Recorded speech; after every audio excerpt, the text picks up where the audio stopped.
Alhamdulillah. Alhamdulillah Rabbil Alameen. Wa salatu wa salam ala khatam al-anbiya, ashraf al-mursaleen, wa ala alihi wa ashabi ajma'in, amma ba'd. فنبدأ اليوم إن شاء الله. We begin today with the matan of Zad al-Mustaqni' in the Kitab al-Salah, in the book of the prayer, under the chapter of praying in jama'ah, in congregation. Here, the Muallif will now discuss three things. So I'm going to give you the subcategory. This is not in the matan. This is for you to organize your notes. Right? One, what la tasih, what the prayer is not acceptable behind which type of imam. We talked about the category of the imams themselves, but now we're talking about conditions. Then, what there is kiraha on. The next category is which type of person leading it is makru, it is disliked to pray behind. And then what there is jawaz upon. What is jaiz, it's permissible. We talked about the sifat of the imam. We talked about earlier in the durus what type of person should lead the salah and who has more right to lead, and about the fact that the imam should be those that know the most Quran, but more importantly those that understand the ahkam of the salah, that don't invalidate and so on. But now we're talking about those behind whom. So the first subcategory here is those لا تصح خلف المحدث ولا متنجس يعلم ذلك. طيب. So the first category is it salah behind the one who does not have the state of tahara, meaning he is in a state of hadath. Salah behind such an imam is invalid. Tayyib? What does that mean? If there is an imam and who does not have wudu, and here the muallif he mentions يعلم ذلك, that he knows that, right? Because we'll talk about a situation where the imam may not have known. Tayyib?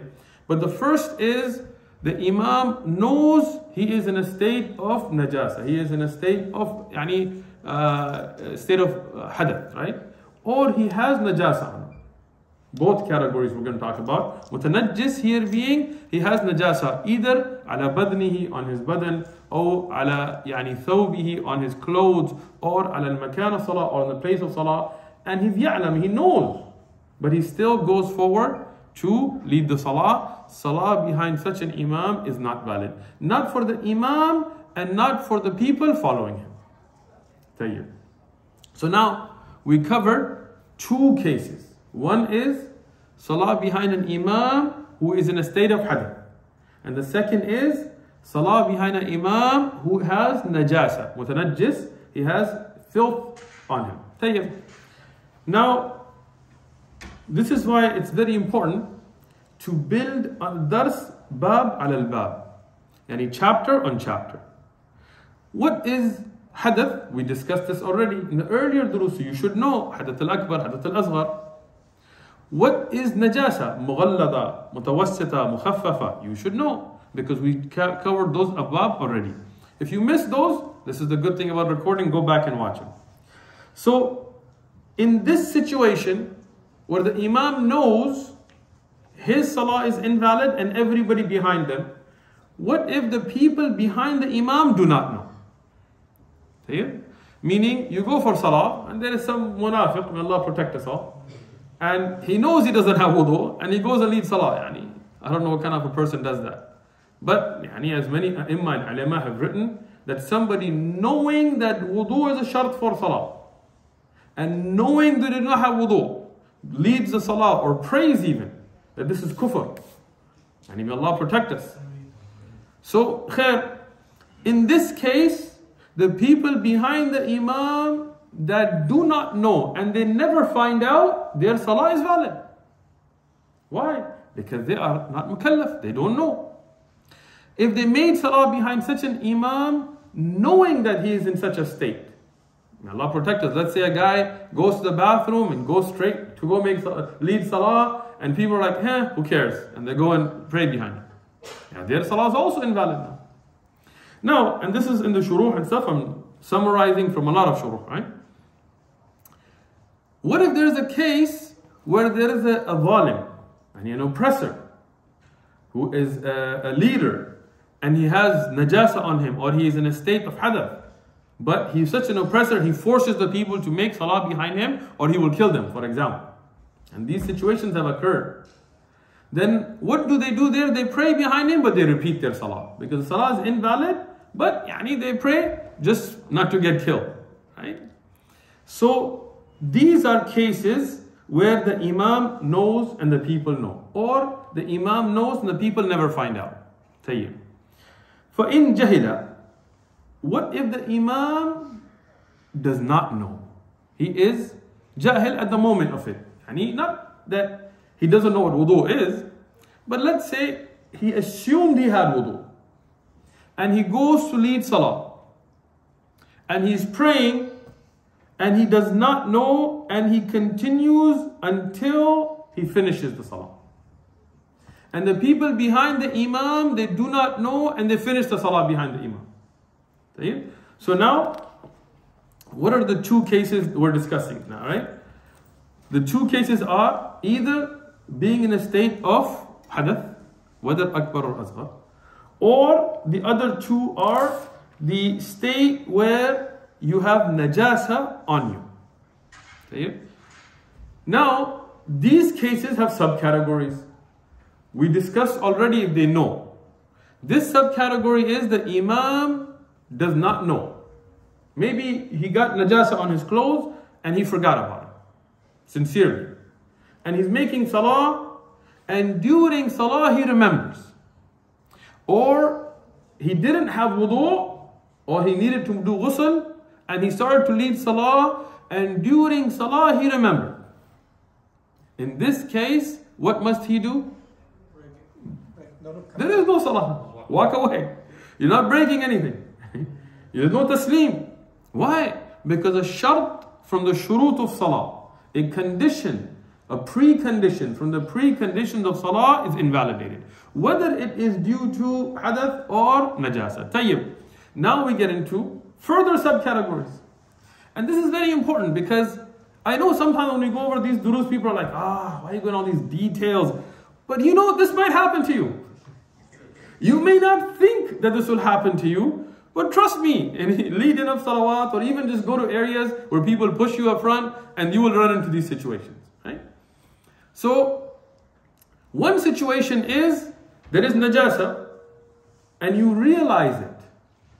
And you're able to remove that najasa without exposing your awrah, or without leaving the qibla, without your harakat being so much that you seem to be outside of the salah. Here, when you realize if you remove the najasa, your salah and the salah of the people behind you is fine. And the dalil for that is the hadith of Jibreel alayhi salam, when he came to Rasulullah sallallahu alaihi wasallam during salah, and Rasulullah removed his shoes during salah. It is from the sunnah to make salah with shoes. You can make salah without shoes. It's not like you have to make salah with shoes. Like some people, they think like this is like a demarcation where you must do. No. Especially if you cannot bend your toes in the sujood, in the shoes you have, then you take them off. Because your toes should face the qibla. But if you can bend your toes and your shoes are clean, it is from the sunnah. Make your salah with shoes on, right? So here Rasulullah sallallahu alaihi wasallam was praying with his shoes on. During salah, he took off his shoes. So the Sahaba radiallahu anhum, being those that are obedient to the sunnah, they didn't during salah, they all took their shoes off. So Rasulullah sallallahu alaihi wasallam, after salah, he asked them, why did you do that? They said, because, O Messenger of Allah, we saw you do it. Alayhi salatu wassalam. So he explained to them that I did it because Jibreel informed me during the salah that there is something najis on your shoes, so I removed it. But regularly, other than this and other ahadith, Rasulullah sallallahu alaihi wasallam be khalif, be opposite to others, from the Yahud and so on, that don't pray with their shoes, pray with your shoes. So if your shoes are clean, nothing wrong with praying with them. But if you realize you have najasa, you take it off. So here from this dalil, from this proof, we derive the hukam that if you started the salah with najasa and you took it off when you realized, your salah is valid. Rasulullah sallallahu alaihi wasallam here did not tell them repeat your salah. And he did not repeat his own salah. But this is when you didn't know and you're able to remove it as soon as you realize. Tayyib. What if you realized it and you were like, I'm too embarrassed, I'm just going to continue salah? Then your salah is invalid and the sin of everybody's salah is on your head. May Allah protect us. Leading salah is not easy. So here you have now another case scenario. If the people behind the imam realized that he had najasa, they see najasa on him, and they did not remind him until the end of the salah, then their salah also becomes invalid. Why? Because here they had the ability to remind the imam. They are not free from that responsibility then. Right? So some of the ai said that they would say Subhanallah. Yeah? And the imam then should, hopefully, if he's intelligent, he kind of tries to figure out what it is and he figures it out. Other ai said they can even tell him. You have al-najasa. You can tell him. Why? Because if you do not, your salah is batil anyway. So, khair, the safer opinion is that he says Subhanallah.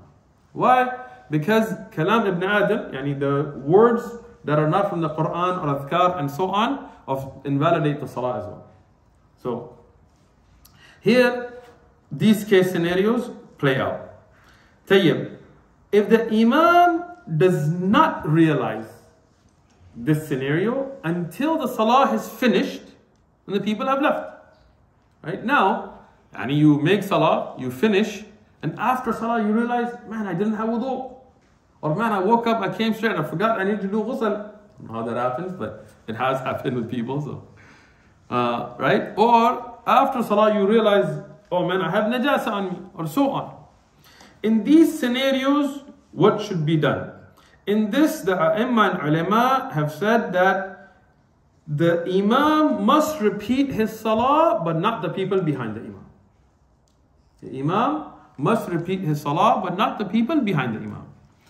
There are many adillah given, where they talked about Allah has forgiven the mistakes and so on. But the very clear dalil, and I read this, and I couldn't find the source until I spent some time researching, which is the athar, the narration from Umar and Uthman radiyallahu anhuma, where they made the salah not realizing they were in a state of janaba, and then when they realized, they repeated their salah but did not order the people to. I found this in the Musannaf of Abdul Razzaq, and I saw both of the asanid are sahih.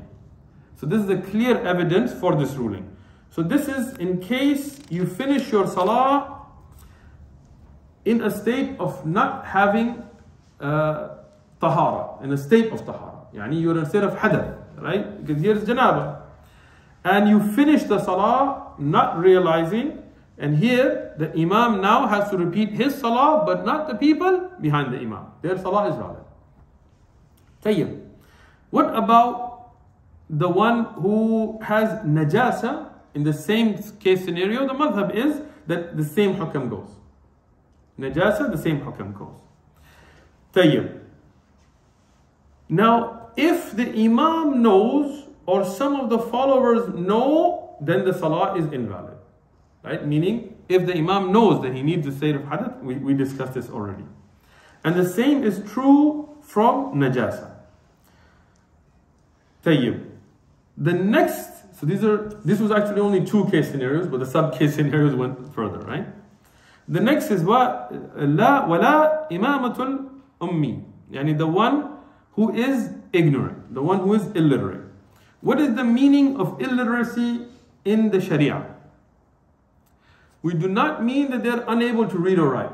That is the general lugha, in language, that is the meaning. Ummi here, meaning somebody who's illiterate, cannot read or write.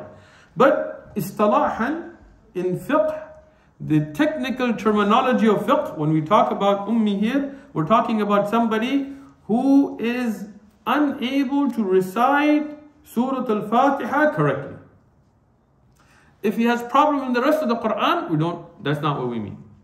But they're unable to recite Surah Al-Fatiha correctly. And this is what the Muallif, he explained here as well. وَهُوَ مَنْ لَا يُحْسَنُ الْفَاتِحَةِ. Tayyib. If somebody cannot recite Fatiha correctly, I don't mean that they are not a qari, yani their voice is not beautiful, or yani maybe they have some issues with some of the mudud not being quite as perfect as they should be, or so on. No. But if they are unable to recite Al-Fatiha to the minimum of its correct recitation, right? Yani the shadda should be correct. Yani you shouldn't skip ayat or flip words or things like this. Then salah behind such a person is not valid. So salah behind such a person is not valid. Or somebody who yudghim, who makes idgham fiha. What does it mean, idgham? Not talking about idgham in tajweed. Now you're going to skip ahkam of tajweed. La. Idgham, to crash, right? Linguistically. Here meaning in Al-Fatiha, he mixes two of the letters of Al-Fatiha together where they should not be mixed. Malik Yawmiddin or Malik Yawmiddin, they're both correct, right? But if somebody goes Malaka, right?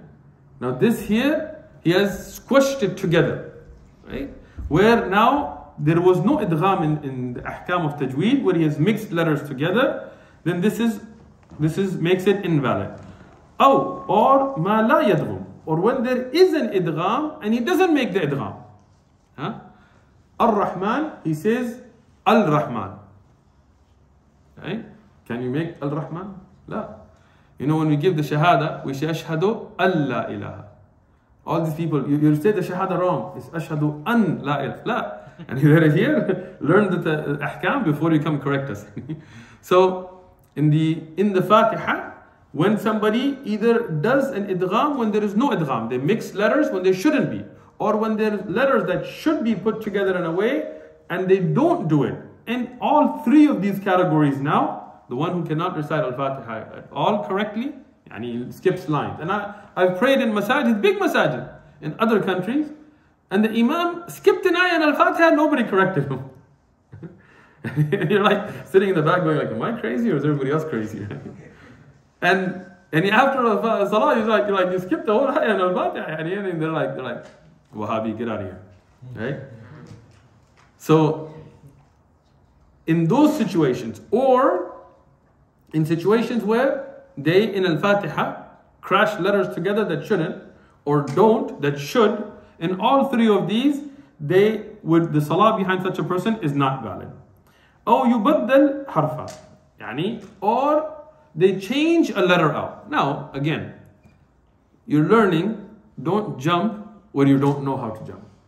Right? Sometimes there's difference of qira'at. Sirat, zira.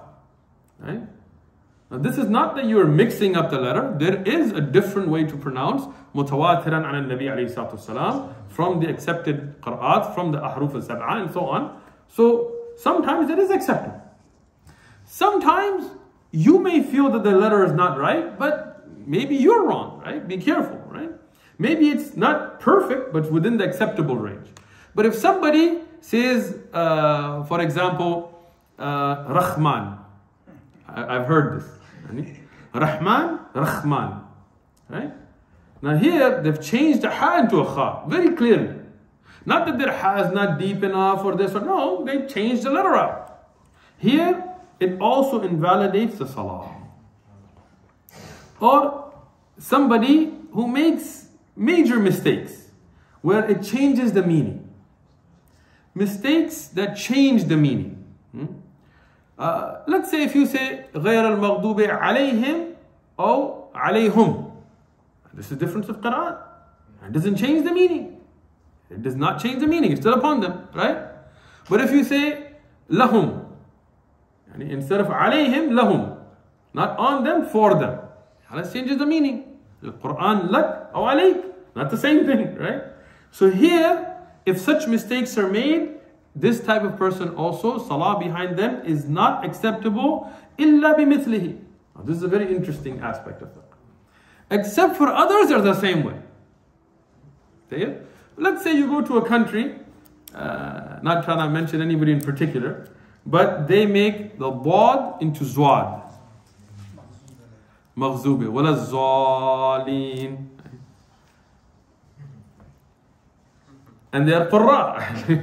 They're a'imma in masajid and madaris, and they're like, wala zaleen. And you're like, bald? No? So, right? Now here, it is the responsibility of that imam that he recites it correctly. And if me and you go pray behind somebody like that, and we may not be ulama, but we know enough that this is there's no zwad in the Arabic language, right? Not that I know of. Yeah? It's not from any of the qira'at. Sheikh Dursa, right? All right, just making sure, right? But there are entire regions of the Muslim world that pronounce it that way, and they will fight you if you say it otherwise. Our salah behind the imam is invalid. We have to repeat our salah. Sorry guys. Right? But if there's an ignorant person there who also doesn't know any better, and the whole masjid doesn't know any better, then khalas, what can you do? You cannot bring qurra unknowingly from other countries, right? I mean, like, you go to a village and that's all they've been taught, then the one who should have learned has the responsibility of the sin. But the people's salah is valid because they don't have a choice. If they know better, they need to either repeat the salah or go to a Ahlul Hadith masjid, no, I'm just kidding, or go to another masjid or do something different. But if they don't know, they're all like this, right? Sometimes you go to a farmer area and 10 guys get together to go make salah and none of them recite al-Fatiha correctly. So here, khalas, because they're ajiz, they don't have the ability, we say their salah is valid. But for those who know, then salah behind somebody like this is invalid. And then the muallaf, he says, in qadara ala islahihi, if they're able to correct it, la tasih salatuhu. If they're able to correct and they don't, then the salah is not valid. But if they don't know, if they're all ignorant, then khalas, their salah is acceptable. Tayyib. What tukrahu. Now we get to another category. What is that? Right? What did we say earlier? La tasih. What is haram? What is unacceptable? What is not valid? Those type of salawat. Now we get into what is makruh, karah. Of the Imam al-Lahan. Al-Lahan is somebody who constantly makes mistakes, but those mistakes are not major enough to invalidate the salah. Okay? Now, if somebody can recite al-Fatiha upon its minimum correct pronunciation, right? Meaning they didn't switch letters out, they didn't change the meaning and so on, salah behind them is valid. And their salah is valid. Even if they make 100 mistakes in the rest of the recitation, the salah is valid. Right? But if somebody constantly and continuously messes with letters, makes mistakes, then it's best to put somebody else in the front for salah. There is kiraha here, right? Now, you may not have that ability, right? You may go live in another state and the masjid you go to doesn't have a qari and they don't have an imam and they have one guy that leads salah and his Fatiha is correct but he makes mistakes the whole time. Now, your salah is valid. You make your salah, you try to give your nasiha, that's it. But if you go and the imam is reading al-Fatiha and in it he says Siratul Ladina or something like this, where now i'raban you've changed from mansoob to marfu' and there is issues or so on, then if it is not from the acceptable qira'at, sometimes the i'rab are also different between the qira'at, and if it is something that invalidates a meaning and so on like this, then your salah is invalid. But if the imam makes mistakes, your salah is valid. But this is makruh. Why would you want to put somebody who is constant in their mistakes? Right? Imam make mistakes. We don't want to be like imam makes a mistake in Taraweeh or something and khalas, you're like makruh salah behind you, khalas, I'm out, right? No, everybody makes mistakes. I make a mistake, you make mistakes, don't get too happy, right? But if somebody has a constant issue with it, then there is karaha there. Tayyib. Or fafa, or tamtam. Now these are interesting words here.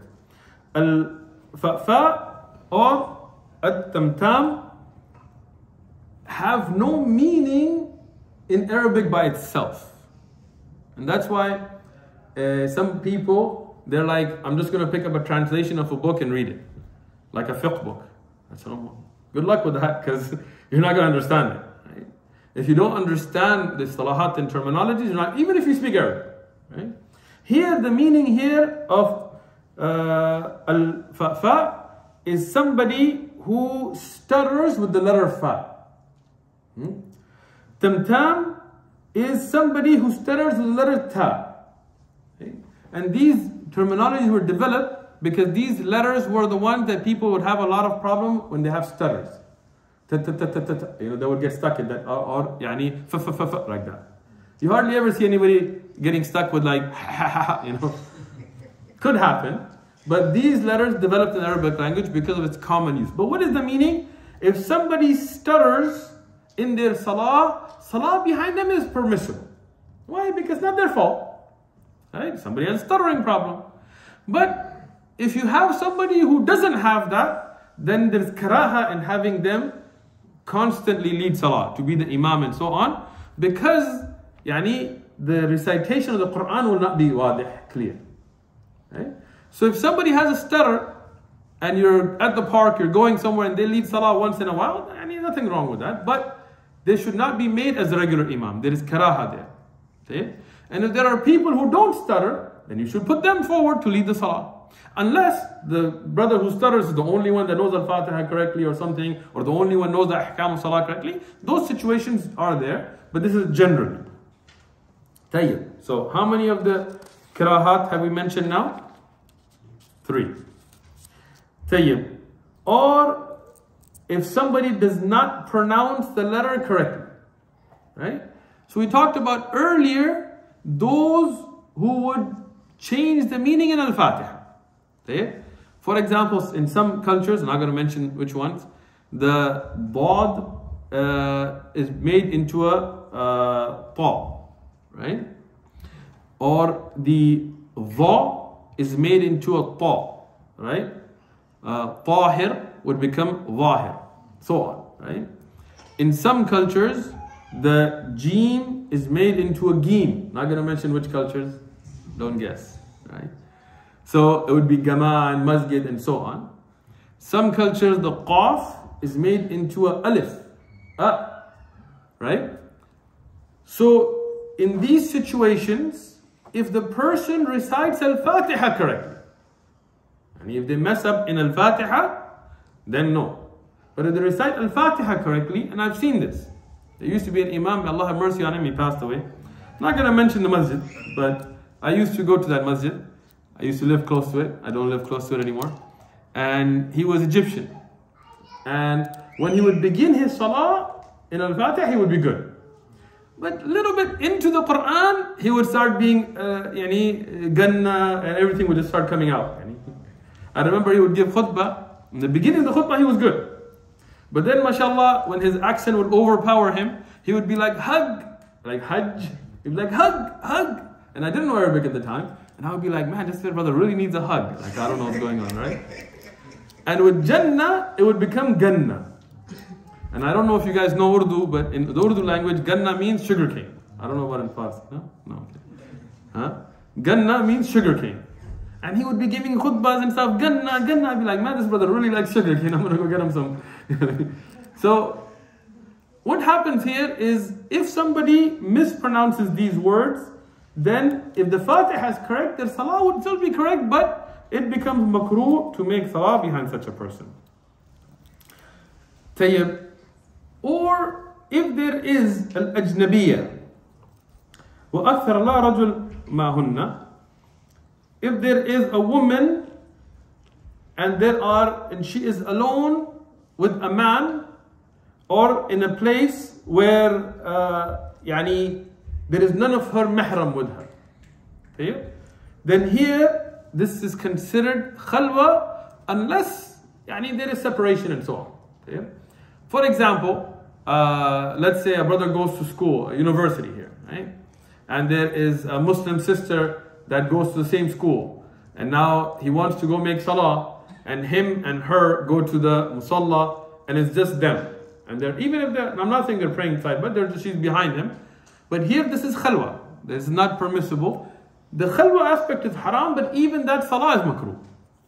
Salah is valid because you didn't invalidate any of the shurut or ahkam or arkan or wajibat of salah, but there is karaha here. Because Rasulullah sallallahu alayhi wasallam in the hadith reported Imam Ahmad and Nasai and Ibn Majah and Ibn Hibban considered to be sahih, he said about the khalwa, if there is a man and a woman alone, the third with them is shaitan. So because of that there is karaha. أو قوما, of there is a people أكثرهم يكره يعني الإمام بالحق, or if there is a people and most of them hate the imam for a valid reason, then that salah is invalid, or it's makruh, it's karaha, it's disliked. Salah is valid, but it's disliked. So there is a couple of things, and there is the hadith we'll get into inshallah. Tirmidhi has mentioned Tabrani, Ibn Abi Shayba, and we consider to be Hasan, where he's also said about the three that are disliked or in a state and so on. But what is the, first understand the Surah Al-Mas'ala.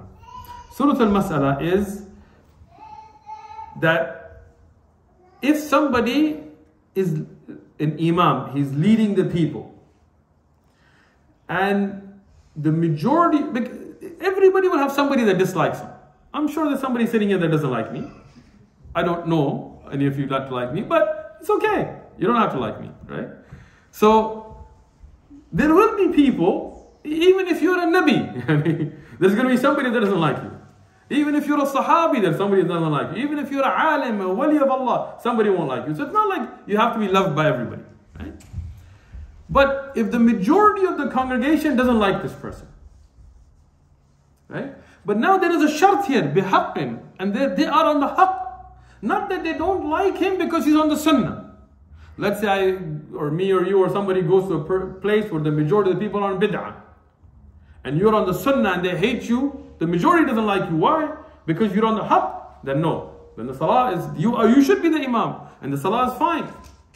But if they're on haqq, let's say the imam has a foul mouth, he cusses and smokes and does, and I'm not going to go to extreme cases, I'm going to go to like things that I've seen cases, right? And the people don't like him because of such a reason, right?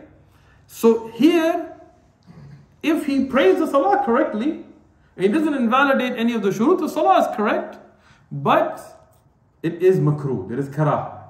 Okay? But I want you to understand the two conditions. One is that this should be the majority of the people, not just an individual. Sometimes an individual just doesn't like you. Maybe you stepped on their shoe or something, I don't know, right? That's not a majority, right?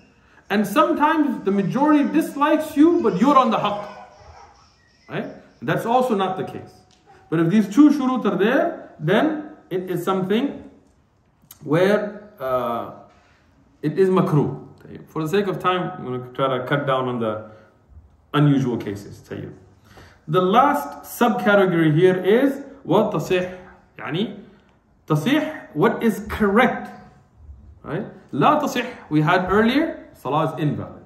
Then we had karaha. Now we had the salah is valid. Here we'll mention some of those categories, and we'll mention some very interesting. And it's in the matan, I can't change it. If I offend anybody, I'm going to apologize ahead of time. Well, not really, but anyway. Wallah, tayyib. وتصيح, and it is correct. Imamatul walad zina. If somebody is born from zina, and there is a shart that will come in later, but first I'm just going to mention. Wal jundi, and the soldier. Right?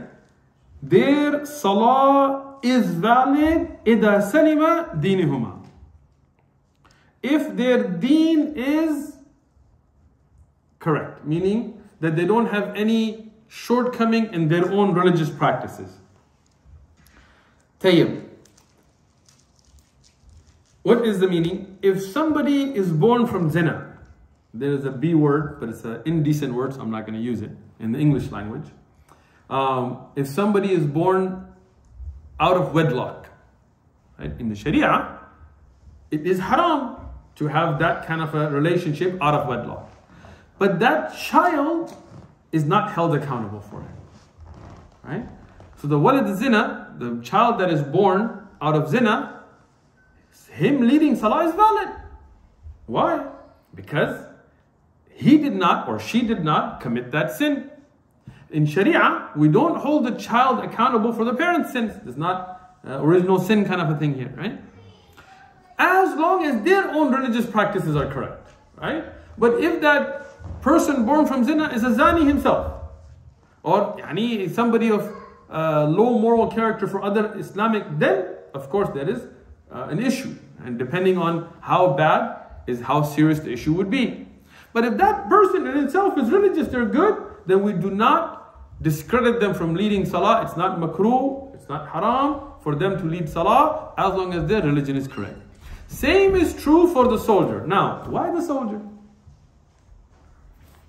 What is the zina you can understand, right? I mean, right? You would, in a society which is more on fitrah, unlike the one we live in, where I think maybe the majority is awlad of zina nowadays, kuffar, alhamdulillah, not Muslims. But in regular society, if somebody is born out of zina, you could understand why people would be a little bit like, But the Sharia says, no, he can lead salah. It's not his fault. It wasn't his choice, right? But why the soldier? Why would a soldier be discussed here? I read up on a lot of shuruh and listened to a lot of shuyukh, and my own shaykh explained this mas'ala. From the very early times of Islam, unfortunately, a lot of soldiers would be involved in immoral or oppressive practices. Right? If we look at many of the great ai''imma, like Imam Ahmad, he was arrested. So who arrested him were soldiers, right? Not like regular people didn't go and arrest him. The people loved him. Right? Other ai''imma like An-Nabawi and Ibn Taymiyyah and Ibn Qudama and others later on were also arrested. Who arrested them? Soldiers. Sometimes khulafa and muluk, a khalifa or a king, would be oppressive. He would kill people. He would order people to be beaten that didn't deserve it. And who would carry those soldiers' orders out would be soldiers. So if a soldier in his religious practice is correct, then we do not hold that against him. Even if he was forced to do things that he shouldn't have done and so on. But if the soldier was inclined towards those things, like in many Muslim countries today, soldiers and police officers, unfortunately, are very inclined towards bribery. You take money and you can get to that checkpoint and so on. Then there is karaha, and depending on how serious it is, there could be tahreem if he's a fasiq and things like this. But if a soldier's religious practices are correct, then there's perfectly fine to make salah behind soldiers. And we see many brothers to be in the Muslim militaries that are very good. MashaAllah. Might be going to one of those countries soon, so I gotta be careful here, right? Some of them we see as tullab ilm, and we see them as people with beards making salah, not making isbal and reading Quran. Nothing wrong, mashallah, right? But because there are many throughout history that have been inclined towards oppressive practices, the ulama discussed this from a fiqh perspective, that salah behind a soldier whose religion is good is perfectly fine. It's not makruh, it's not haram. But soldiers that may be inclined towards oppressive tactics and so on, then there would be karaha, and it could lead to tahreem depending on what they do. Tayyib. I think we'll stop for today. We'll stop for today, inshallah.